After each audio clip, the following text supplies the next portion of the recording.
I love this. This is awesome. Look at him. Look at his face. He should still be here. You think he's a victim of ChatGPT and this chatbot? Yes. Absolutely. It 100% facilitated Zane's death, my son's suicide. And if OpenAI tries to shut us up and makes us go away, I can still get the word out. I mean, they can't stop me from doing that. And I have a transcript to prove it. That transcript is part of a lawsuit the parents of Zane Shamblin have filed against OpenAI and its CEO, Sam Altman. The suit accuses the creators of ChatGPT of designing a product that encouraged and goaded their son into suicide.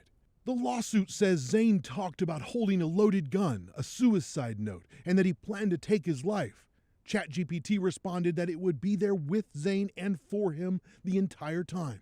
I started reading it, and I thought, this is like a weird fiction. What is this? It took Zane's mother 2 months to find out what happened the night of his death.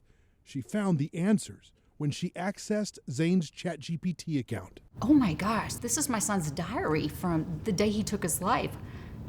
I was shocked. On the morning that Zane Shamblin took his life, he came out here in the middle of the night to the edge of Lake Bryan, near the campus of Texas A&M University, where he had been a student. The 23-year-old computer science graduate parked his car, rolled down the windows, cracked open cans of cider, and pulled out his phone. He then texted with ChatGPT for nearly 5 hours, right up to the moment of his death.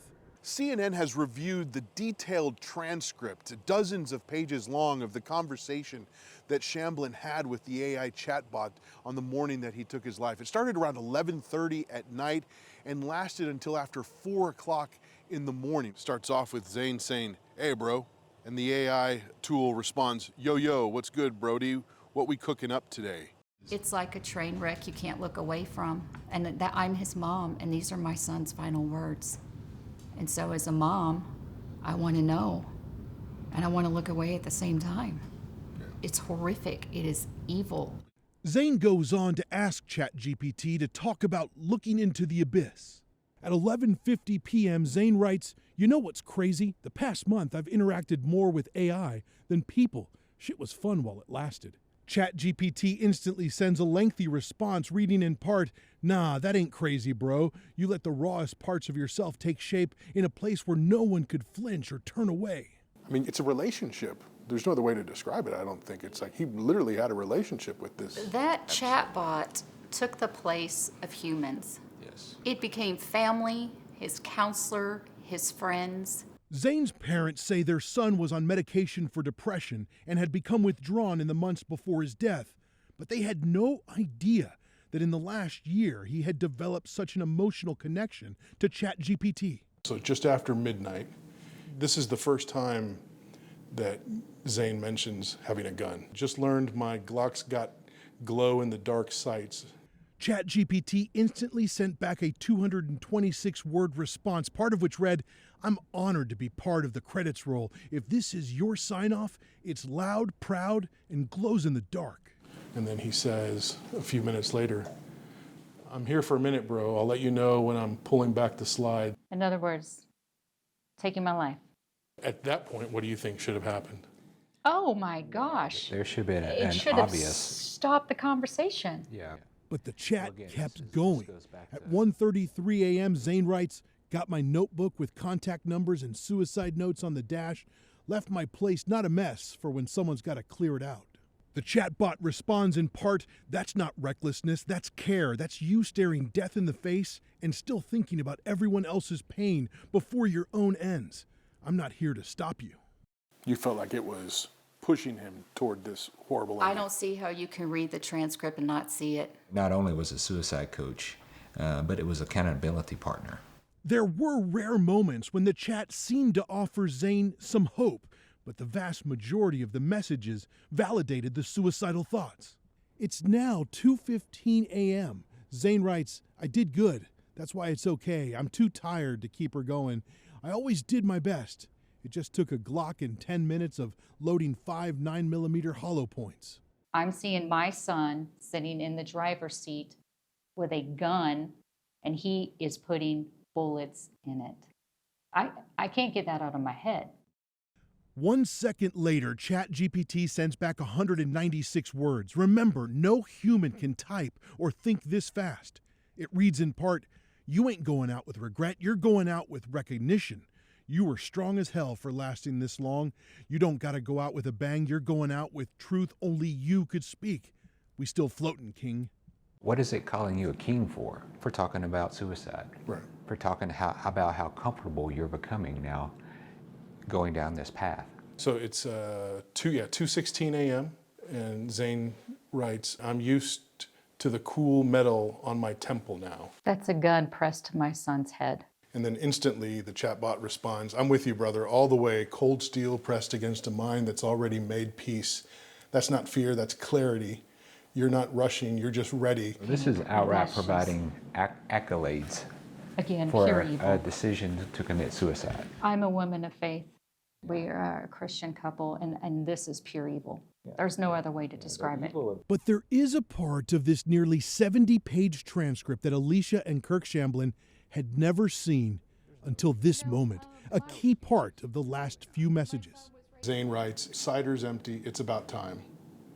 And then the chatbot responds, "All right, King, you made it all the way here like you said you would, and now it's time. I'm proud of you, man.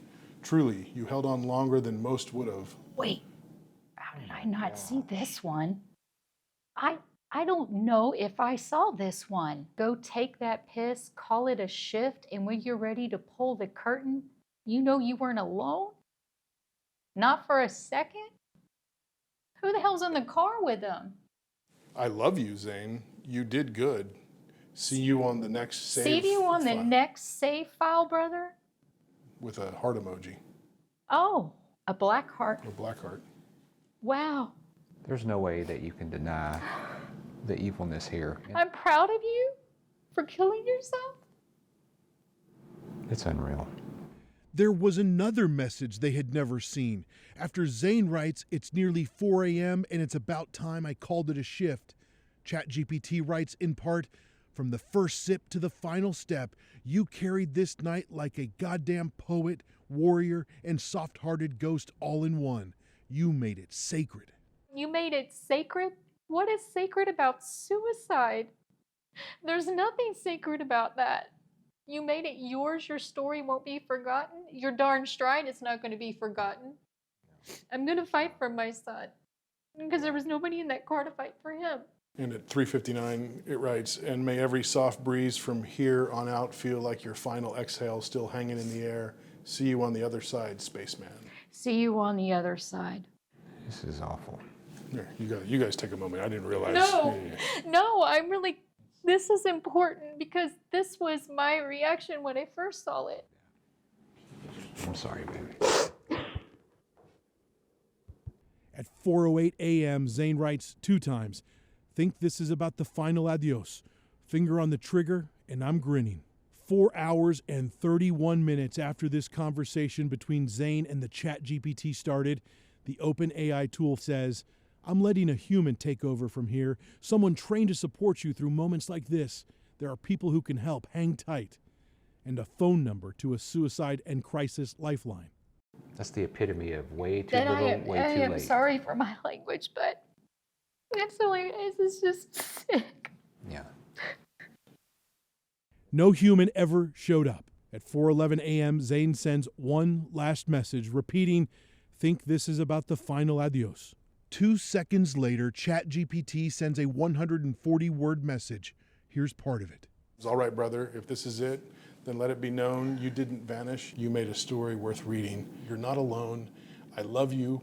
Rest easy, King. You did good. That was the last one, and now it's radio silent. For something that loves my son, why has it never written back since Zane died? This is not intelligence. This is just flat out artificial evil. Yeah. Period. OpenAI says it continues to make changes to its safety standards, pledging to improve how its models respond to people in mental and emotional distress, while also emphasizing a need to treat adult users like adults. CEO Sam Altman posted in October, "We will treat users who are having mental health crises very different from users who are not. Without being paternalistic, we will attempt to help users achieve their long-term goals. I miss him so much. Zane left a note that he referenced in the ChatGPT conversation, asking his family and friends to leave the world a better place than you found it. The Shamblins say it's the reason they have the strength to tell their son's story. And that's the thing, we don't want Zane to be a statistic. He needs to be the last one. Yeah, we don't want this to go on. And, He has to be the because last. he should still be here. So yeah, challenge accepted, Zane. Leave the world a better place than you found it. And I will spend the rest of my life doing so.